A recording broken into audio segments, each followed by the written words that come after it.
میں کوئٹہ شہر کا رہنے والا ہوں۔ میری شادی کو تقریباً 15 سال ہو گئے ہیں اور یہ عرصہ بہت بہترین گزرا ہے ماشاءاللہ۔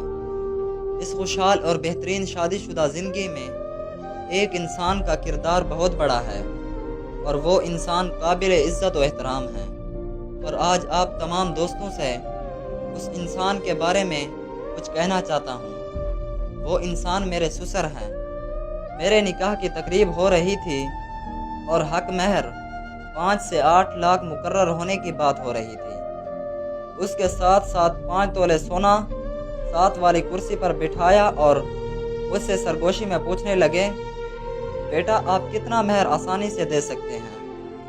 میں نے بولا کہ آپ لوگ جو مقرر کر لیں وہ منظور ہے، مگر میں زیادہ کوشش کر کے 2 لاکھ آسانی سے دے سکتا ہوں۔ سسر نے نکاح خواہ کو کہہ کر 1 لاکھ حق مہر کرایا۔ پھر سسر نے سونے کے متعلق پوچھا تو میں نے بولا کہ میں 2 تولے بنا چکا ہوں، 3 اور بنا لوں گا۔ سسر نے سب کو مخاطب کر کے کہا کہ سونا 2 تولے ہوگا۔ سب عزیز و اقارب ناراض ہوئے کہ اتنے کم مہر اور سونے پر آپ نے کیوں بات ختم کی۔ سسر نے کہا، آج اگر میں اس شخص سے جو بھی ڈیمانڈ کروں تو مجبوراً یہ پورا کرے گا، لیکن بعد میں میری بیٹی کو جو پوری روٹی دے گا اس کو آدھی کرے گا۔ وجہ یہ ہے کہ لوگوں سے قرضہ لے کر یہ ڈیمانڈ پوری کرے گا۔ میں چاہتا ہوں کہ میری بیٹی بعد میں آرام سے اور خوش رہے۔ ان کے یہ بات سن کر میرا دل بہت بڑا ہو گیا اور میں آج دن تک اپنے سسر اور بیوی کا مشکور ہوں۔